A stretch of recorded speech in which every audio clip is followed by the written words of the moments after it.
quiero hablarles acerca de cómo vencer a los gigantes, parte 2, si vale el término, pero enfocado en cuida tu mente. Cuida tu mente. Quiero enlazar el mensaje del domingo anterior con cuando el pastor Jonathan decía, para vencer a los gigantes necesitamos conocer las amenazas y las oportunidades que tenemos. Y conocer las amenazas que tenemos día a día nos hace enfocar nuestra mirada a nosotros mismos. Para conocer cuál es la amenaza que tengo que conocer cuál es mi debilidad y cuáles son mis fortalezas, cuáles son mis debilidades y cuáles son mis fortalezas. Entonces tengo que aprender a conocerme, cómo estoy formado, por qué reacciono de una manera, por qué respondo frente a una situación, a lo mejor de una manera no tan correcta. ¿Por qué lloro demasiado cuando tengo problemas? ¿Por qué a veces me anulo cuando alguien levanta la voz y no tengo capacidad de respuesta? ¿O por qué respondo con una ira incontrolable cuando alguien toca mi fibra sensible? Todo tiene una razón de ser y tenemos que entender que hemos sido creados de una manera específica. En la siguiente diapositiva vemos que en el principio Dios creó al hombre, varón y hembra, es decir, al ser humano, creó Dios y lo hizo un varón y mujer. Varón y mujer con características diferentes cada uno de ellos, con una genética diferente cada uno de ellos, con cromosomas completamente diferentes, XX, XY, con un fenotipo físico completamente diferente. Dios nos repitió lo mismo en Adán y Eva a nivel físico. Los hizo diferentes, con las mismas oportunidades, pero completamente diferentes, con un rol completamente diferente, el hombre de la mujer. Pero algo en común que tiene el ser humano, tanto Adán y Eva como tú y yo, es que tenemos tres partes, tres dimensiones, somos tridimensionales. Tenemos un espíritu, un alma y un cuerpo. En el principio, ya en Génesis capítulo 1 y parte del versículo o capítulo 2, Dios habla de la creación, de toda la estructura, de la naturaleza, del mundo, y luego planta a Adán y Eva en eso que ya había construido. O que ya había creado, construido no, que había creado. Y crea y levanta a Adán y Eva con un espíritu, con un alma y un cuerpo, pero todo estupendamente, en completo orden, en completo equilibrio. El Espíritu de Dios era el que gobernaba el corazón de Adán, el Espíritu de Dios era el que gobernaba el espíritu o el corazón de Eva. Y tenían un alma, y en el alma está el intelecto, está las emociones y está la voluntad. Esa capacidad de razonar, esa capacidad de aprender, de memorizar, todo estaba basado debajo la perspectiva de Dios, gobernado por el Espíritu de Dios. Entonces las emociones que Adán y Eva tenían eran buenas. Y la voluntad que ellos tenían era de agradar a Dios. En el Edén, en el huerto del Edén, Adán y Eva no eran esclavos de Dios. No estaban subyugados a la obediencia. Tenían la capacidad, Dios les dio la capacidad de decidir. Y decidieron bien durante un tiempo, porque decían, de manera voluntaria voy a asumir la voluntad de Dios. De manera voluntaria voy a cumplir lo que Dios dice, porque el Espíritu de Dios gobernaba sobre su vida. Y por supuesto que tenían un cuerpo estupendísimo. Estaban nuevecitos y de paquete. Eran perfectos en estatura, en talla. Todos sus órganos, aparatos y sistemas estaban completamente sanos. No había enfermedad. De hecho, no había muerte. Y todo estaba fenomenal, como de película.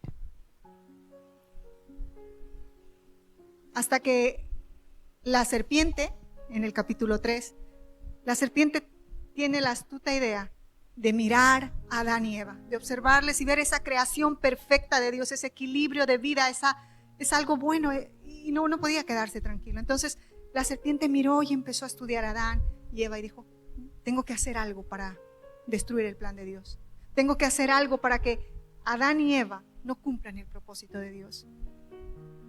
Y pensó a lo mejor en atacar al espíritu, pero inmediatamente se dio cuenta que no puede. No hay rivalidad. El espíritu de Dios no pelea con el espíritu del mundo superior. Dijo, no, con el espíritu de Dios no puedo mover, no puedo meterme. Luego miró al cuerpo y dijo, ¿cómo puedo hacer el cuerpo? No le puedo hacer pasar hambre, tienen alimento en abundancia. No le puedo dar enfermedad porque eso es consecuencia del pecado. No le puedo hablar de dolor porque eso es consecuencia del pecado. Entonces, ¿qué voy a atacar? Satanás miró a Adán y Eva y pensó, conozco la parte vulnerable, conozco la parte más sensible del hombre y la mujer, y es la parte almática. Entonces empezó con ese plan maquiavélico y empezó a atacar. La Biblia nos relata esta historia de una manera estupenda. En Génesis, la siguiente diapositiva, capítulo 2, versículos 16 y 17, dice que mandó Jehová Dios al hombre, diciendo, de todo árbol del huerto podrás comer, mas del árbol de la ciencia del bien y del mal no comerás, porque el día que de él comieres, ciertamente morirás. Dios había entregado a Adán y Eva el gobierno de todo lo que estaba a su alrededor, animales, bestias, naturaleza, todo estaba bajo el gobierno de Adán y Eva, excepto Dios se reservó algo que era un árbol, que se nos expresa como una figura, un árbol de la ciencia, y se la llama el árbol de la ciencia del bien y del mal. Y Dios les dijo, si comen ustedes de este árbol, ciertamente van a morir. Ahora, no pensemos que Dios era el Dios de no toques mi árbol favorito porque aquí están mis frutos favoritos.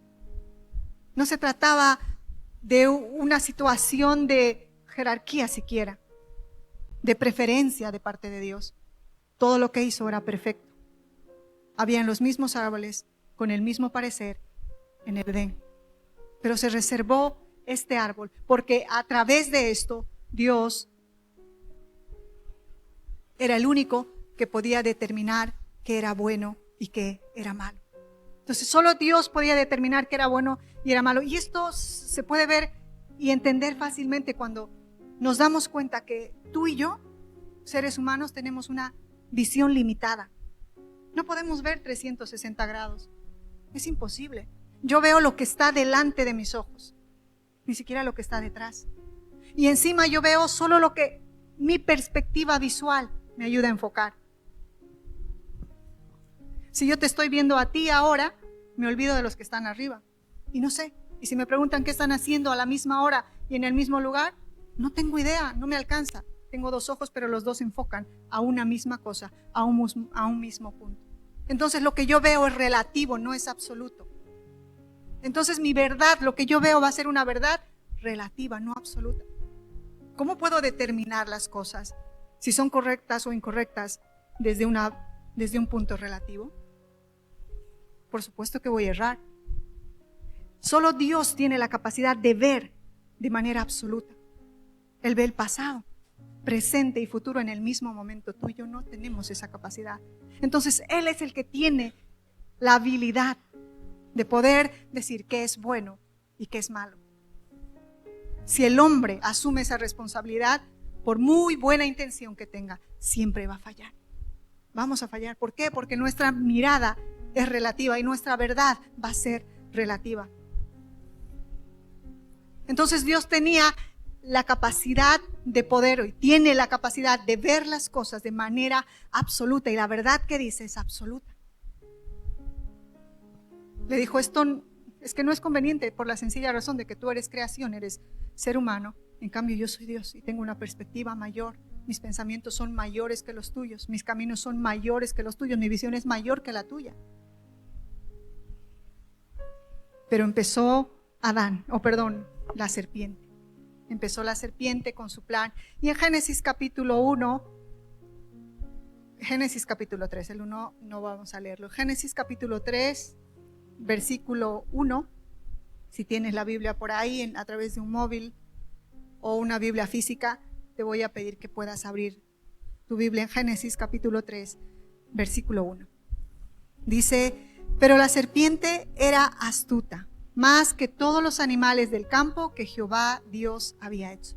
La cual dijo a la mujer: ¿con que Dios os ha dicho, no comáis de todo árbol del huerto? Entonces Satanás no puede atacar el espíritu, no puede atacar el cuerpo, pero empieza a lanzar dardos al alma del ser humano. Empieza a lanzar los dardos de ataque al alma del ser humano, y lo hace de una manera muy particular. Tengo en esta diapositiva, si ustedes ponen su mirada en esta diapositiva así un poco rara, si las vamos desmigando la vamos a entender un poco. El alma está constituido, decíamos, por el intelecto, las emociones y la voluntad. Entonces, el intelecto es el que se encarga de comprobar las cosas, que son verdaderas y que son falsas. El intelecto es la inteligencia que tiene el ser humano. El intelecto es la capacidad de razonamiento que tiene el ser humano. Entonces dice, pues esto no es tan cierto. O esto es verdadero. Las emociones, en cambio, no tienen nada que ver con si es cierto o no es cierto. Las emociones o son agradables o desagradables. Y por último está la voluntad. La voluntad es la capacidad de decidir qué es correcto o qué es incorrecto. Cada día de nuestra vida tenemos que elegir qué es correcto o incorrecto en nuestra vida. Todos los días, en todas las cosas que hacemos, desde que nos levantamos hasta que nos acostamos, nos toca tomar decisiones. Y si mi intelecto asume de que una cosa es verdadera, si yo asumo, decía en la mañana, que estoy a dieta porque es bueno, porque mi salud me lo pide, porque mi estructura física demanda que me ponga a dieta, y esto es verdadero, la analítica del médico a lo mejor me ha dicho que el colesterol está muy alto, el azúcar está muy alto, digo, bueno, es verdadero, tengo que hacer la dieta. Pero están las emociones, y las emociones dicen, sí, tienes que hacer dieta, pero domingo no. El domingo se vende pique macho y domingo no. Además lo anuncian en la iglesia, hay que contribuir a la obra de Dios. Un pique macho y no sé si hay la oferta ahora, pero la última vez que se hizo el pique macho, quien se quedaba a comer tenía postre gratuito. Y si no le han dicho nada a usted, quédese callado y sea un poco mi ayuda, si no luego ya no me vuelven a invitar aquí. Entonces, las emociones son las que ven lo agradable y desagradable. Qué agradable se ve, vamos a compartir los hermanos juntos en armonía, voy a comer 2 piques y voy a contribuir a la obra de Dios. Y voy a comer 2 postres y me voy a olvidar del agua, voy a tomar Coca-Cola porque dan Coca-Cola. Entonces, mi voluntad es la que decide que esto es correcto. ¿En base a qué? A los argumentos que mi cabeza ha ido plantando. Entonces, mañana es lunes, empezamos el lunes la dieta. ¿Por qué? Por esto, guiado a través de las emociones. Y así vivimos, y hoy ponemos como ejemplo una circunstancia poco importante a lo mejor, pero ¿qué hay de aquellas situaciones de vital importancia en nuestras vidas? ¿Qué hay de aquellas situaciones en las que nos exponen al pecado y tengo que decidir qué hacer? ¿Me dejo guiar por las emociones? Y luego argumento que es que me tenían descuidada en casa. Es que mis padres no me atienden. Es que mi mente empieza a argumentar aquellas cosas para corroborar mi conducta. E intento convencerme primero a mí misma de que no estaba tan mal lo que he hecho. Cada día tenemos que enfrentarnos a decisiones en nuestra vida, desde decisiones de vital importancia hasta decisiones a veces que influyen poco en nuestro diario vivir. Pero es el alma, esa parte vulnerable donde Satanás ataca. Así que Satanás no dudó en presentarse a Eva y plantar la duda. En el versículo 3 le dice, en el versículo 5 le dice, si no sabe Dios que el día que comáis de él serán abiertos vuestros ojos y seréis como Dios, sabiendo el bien y el mal. Estoy leyendo Génesis capítulo 3, versículo 5. Satanás se presentó ante Eva y le plantó la duda. Más abajo en el versículo 6 dice, y vio la mujer que el árbol era bueno para comer y que era agradable a los ojos, y el árbol codiciable para alcanzar la sabiduría. ¿Qué pasó? Satanás plantó la duda en el corazón de Eva y luego ¿qué le dijo? Mira, le mostró ese árbol. Y dice que ella se dejó guiar por la vista y vio que era agradable a sus ojos, codiciable para alcanzar sabiduría. Agradable o desagradable. Sus emociones estaban en juego. Y luego dijo, bueno, cojo el árbol, cojo el fruto del árbol y lo como. De manera voluntaria. Satanás no le dijo, o comes o te parto con un rayo. No, fue de manera voluntaria. ¿Por qué? Porque su intelecto, sus emociones ya estaban contaminadas y por tanto esa voluntariedad ya estaba determinada. Ya sabía lo que iba a hacer. Cuando la serpiente le vio a Eva, ya sabía lo que iba a ocurrir. Porque ya su intelecto estaba contaminado, sus emociones estaban contaminadas y de manera voluntaria comió el fruto. Lo mismo pasó con Adán. Desde entonces tenemos esa alma caída, esa alma que ya no es capaz de mantener el equilibrio entre el intelecto, las emociones y la voluntad. Y continuamente tenemos que tomar decisiones sabiendo que es una responsabilidad tuya. Tomar decisiones en base a la palabra de Dios, creyendo en la palabra de Dios, o en base a lo que el mundo te dice, en base a lo que las personas te dicen, en base a lo que la sociedad te dice.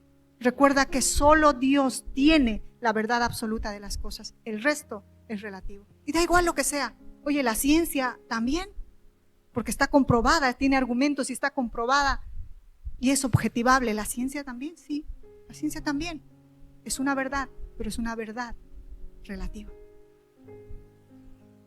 La política te va a hablar de verdades relativas. Tú y yo no podemos hablar de verdades absolutas si no estamos hablando de la verdad de Dios. Puede ser que tenga buena intención, pero no hay una verdad absoluta si no es la de Dios. Por eso es que nos equivocamos tanto a la hora de decidir cosas. ¿Qué responsabilidad tan grande han caído sobre nuestros hombros cuando Adán y Eva cayeron? ¿Qué responsabilidad tan grande? Porque ahora tengo que pararme y decidir, ¿es bueno o no es bueno el aborto? ¿Es bueno o no es buena la ideología de género? ¿Es bueno o no es bueno el divorcio? ¿Es buena o no es buena la tecnología? ¿Es buena o no es buena la música que escucho? Todos los días tengo la responsabilidad de decidir qué es correcto y qué es incorrecto. Tenemos que saber si tú decides bajo la voz del ser humano, estás decidiendo en base a una verdad relativa. Una verdad relativa y no una verdad absoluta. Así que el riesgo de que te equivoques es altísimo. De que decidas mal es altísimo. Porque la sociedad, el mundo, todo el sistema se encarga de usar nuestros 5 sentidos para meternos verdades relativas, verdades relativas, verdades relativas. A través de la vista, a través del oído, del olfato, del gusto, del tacto. Continuamente recibimos información en nuestra cabeza. Recibimos información. Y parece que a veces no tiene relevancia, ¿no? Estoy escuchando una música y no es una música cristiana. Pero no pasa nada porque habla del amor. Porque tiene un bonito mensaje. Porque no habla del desprecio ni el odio. Pero espera un poco. Estás recibiendo una información. Va a ocupar un espacio en tu mente. Y si la palabra de Dios no está en tu mente, entonces va a estar. Y va a formar parte de tu filosofía aquello que vas escuchando continuamente. Es fácil entender esto cuando me doy cuenta de que si escucho una música, a mí me pasa a menudo. En casa intento cuidar mucho la música que escucho porque parece que es más fácil memorizar la letra de una canción que un texto leído. Un día llegué al trabajo como a las 8 menos cuarto y hasta las 8 en punto se reúnen y comentan cosas porque a partir de esa hora tenemos recién los citados. Llegué al trabajo y era la época en la que estaba de moda la canción de Shakira. Llego a la canción y estaban hablando de la facturación y no sé qué historias. No le presté atención. Mi intención ni siquiera era oír eso. Digo, vale, al trabajo. Por la tarde me tocaba ir a Torrelavega, cogí el autobús. Y en el autobús, Shakira. No era mi intención, ni siquiera oír la canción, ni mucho menos. Unos días más tarde, no sé si igual unos días o semanas más tarde, llegué a casa y mi esposito estaba con la intención de hacer la dieta. Y yo soy la que transgrede esto, entonces dice, hoy voy a cenar ensalada. Digo, vale, fenomenal, me parece muy bien. Y él prepara la cena, entonces me dice, ¿y tú qué quieres? Patatita frita, con un filete, me lo merezco, he trabajado mucho. Y sí, lo hizo, él preparó para la patata y el filete, y cuando me sirve, preparó su ensalada y no se sirvió la patata y el filete. Maravilloso. Y estaba todo muy bien, y damos gracias a Dios por los alimentos. Y cuando llega el plato a mi sitio, al individual que me corresponde, y lo veo a él con su lechuga, sin pan además. Esto es, ¿para qué? Te mortifiques, mastique, trague y mastique.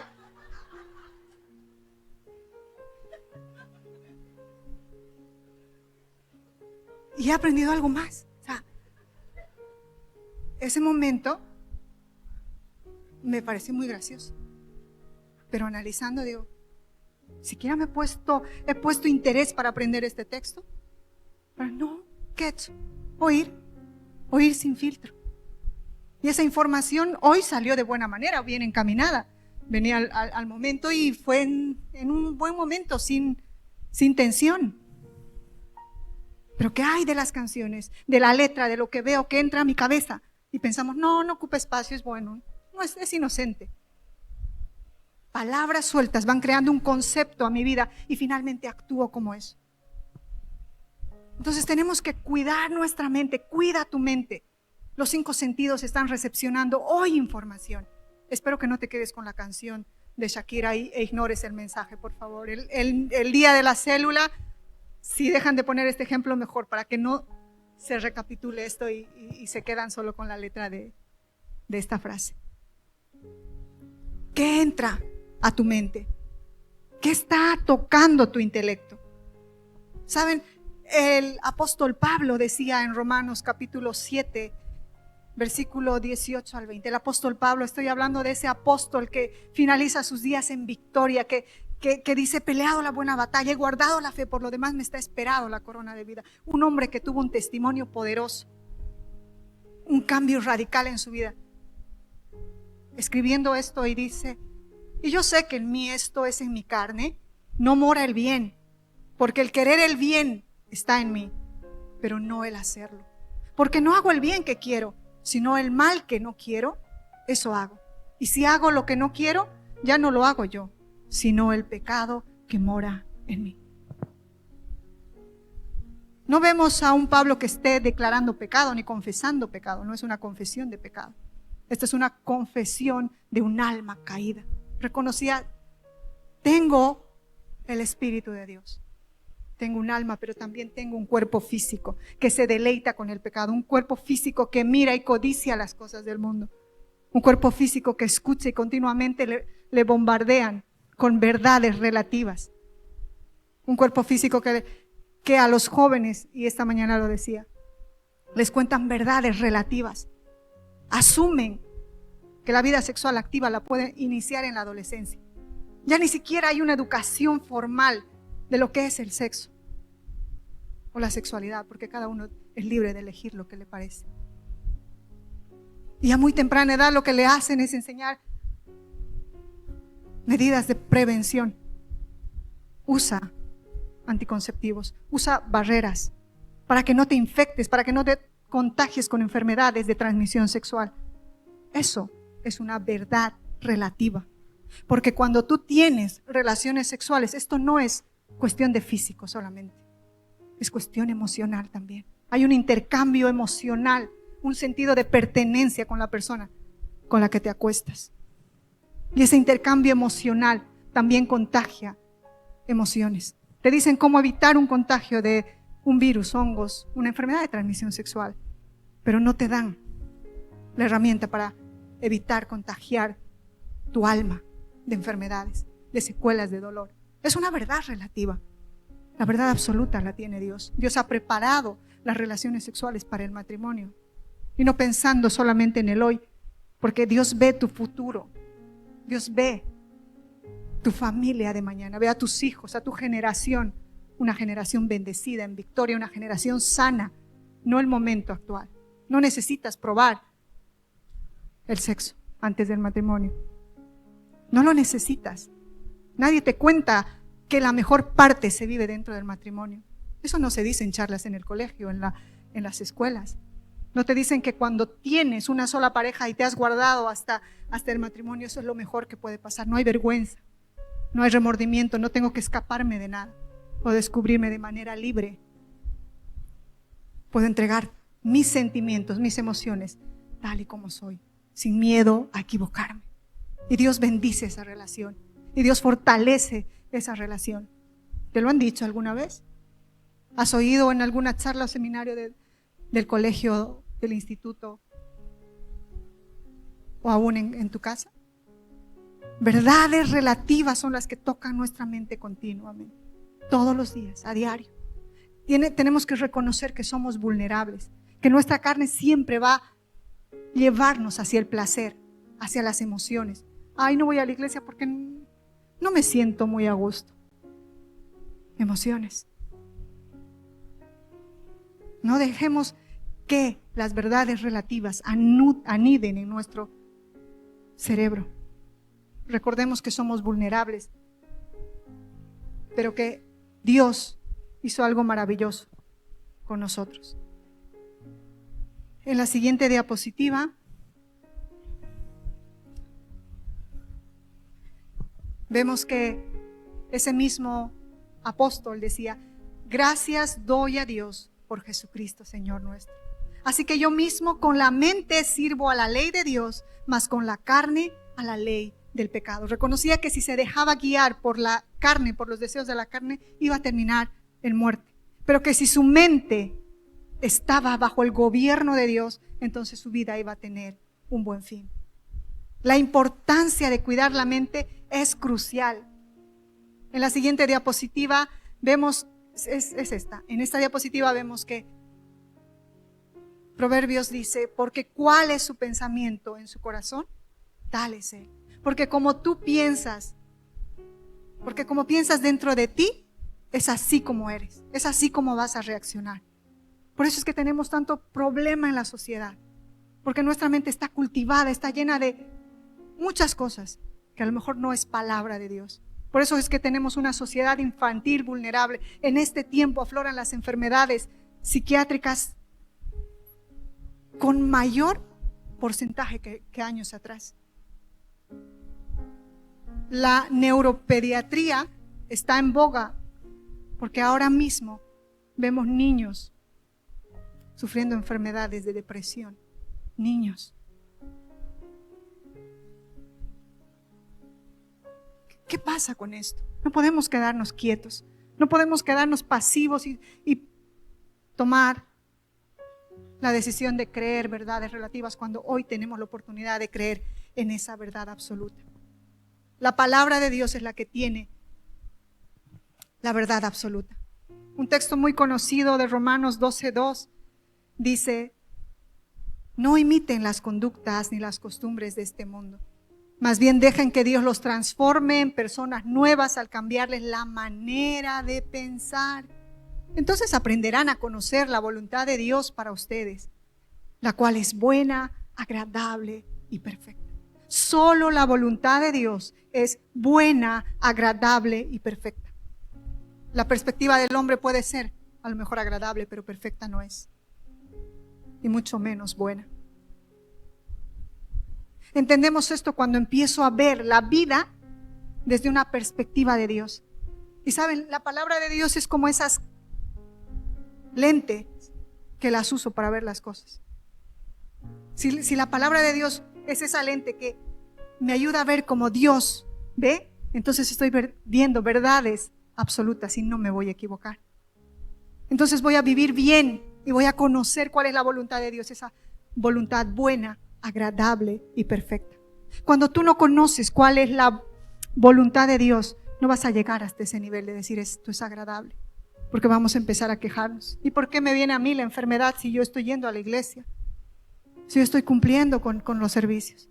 ¿Y por qué me viene a mí esta prueba? Porque no estás conociendo de manera completa la voluntad de Dios. Estás viendo desde tu perspectiva una visión limitada, no 360 grados. Dios conoce tu futuro. Y Él sabe que si estás pasando una aflicción ahora es temporal. ¿Cuánto va a tardar en pasar? No tengo idea. Dios conoce. Pregúntale a Dios. A través de su palabra escudriña. ¿Qué te quiere enseñar a través de esta situación que estás viviendo? Dios se encarga de cambiar nuestra mente. Si antes mi perspectiva era yo y solo yo y solo yo y solo yo, soy la que más trabaja, soy la que más aporta, soy la que más sufre, soy la que más... Yo. ¿Por qué? Porque esa es mi perspectiva. Mi enfoque está en mí. Las mujeres nos quejamos mucho. Bueno, no todas. Yo estaba por el camino de la queja al principio, ¿no? Era yo la que limpiaba, era yo la que recogía, era yo la que ensuciaba también. Entonces era yo, y parecía que el trabajo se hacía cada vez más y más. Y cuando conversaba con Eric, al final el enfoque, ¿quién era? Yo.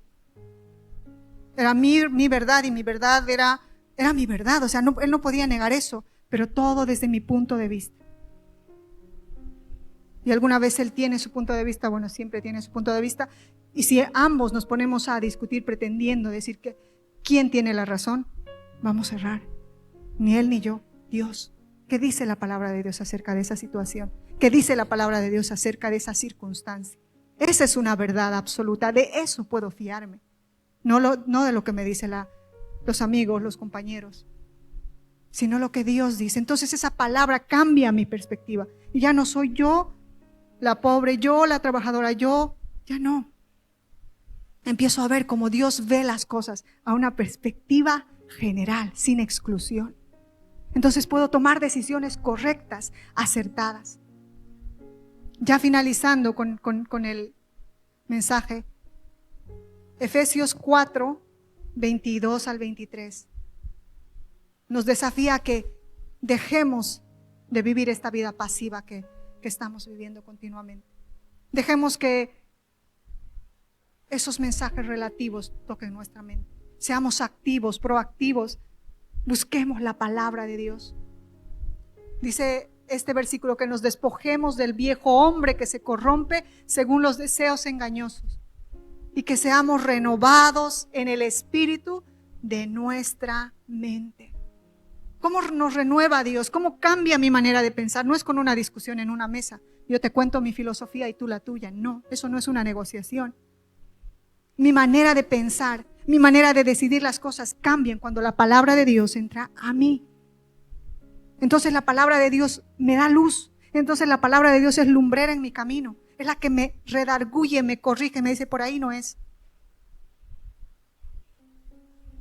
Cuando la palabra de Dios anida mi corazón, entonces cuando pase una circunstancia difícil, cuando esté pasando una adversidad, no va a salir otra cosa que no sea palabra de Dios. Salmo 119, 11 decía el salmista David: en mi corazón, esto es la mente, en mi corazón he guardado tus dichos para no pecar contra ti. Bendito tú, oh Jehová, enséñame tus estatutos. No un día, todos los días de nuestra vida. ¿Sabes qué pasa? Cuando tú vienes un domingo aquí a la iglesia, escuchas palabra y está bien. Pero si dejas de venir uno y luego 2 domingos, tú dejas de venir a la iglesia, ¿sabes qué pasa? Tu alma se va corrompiendo. Te vuelves más tolerable al pecado. Ya no te parece tan malo las cosas. Ya no eres tan categórico a la hora de juzgar las cosas. Empiezas a tolerar el pecado. De la tolerancia va a la aceptación.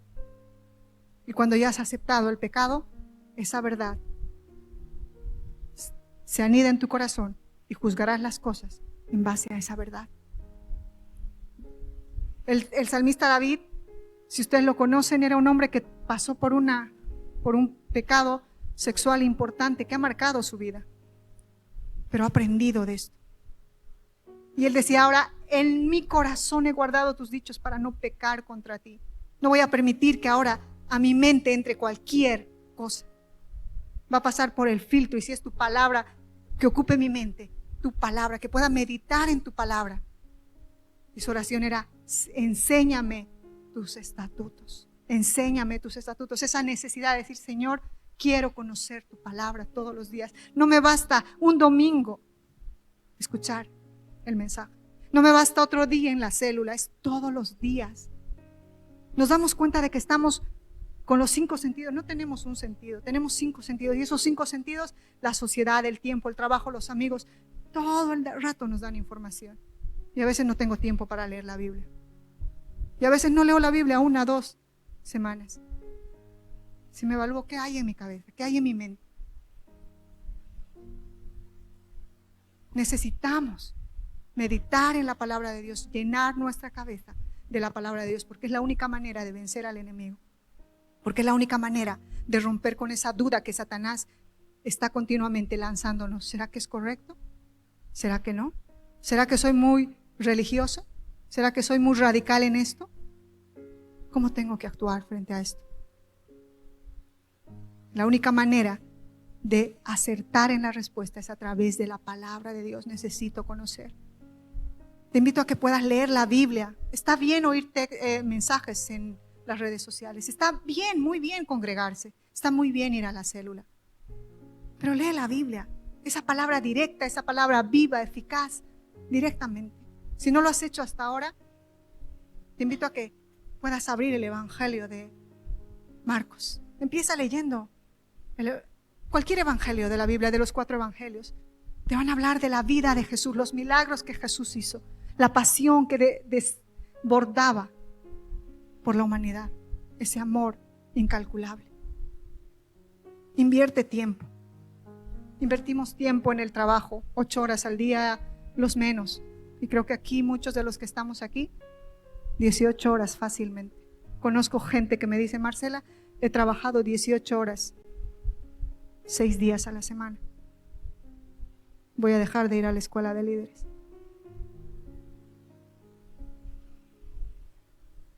Voy a dejar de estudiar la Biblia porque no me da tiempo. Invertimos tiempo en nuestros estudios. ¿Cuánto estudias? Dicen que para tener un notable 5 horas al día como mínimo, no lo sé. Inviertes tiempo porque sabes que es necesario. Invertimos tiempo en cuidar nuestro cuerpo.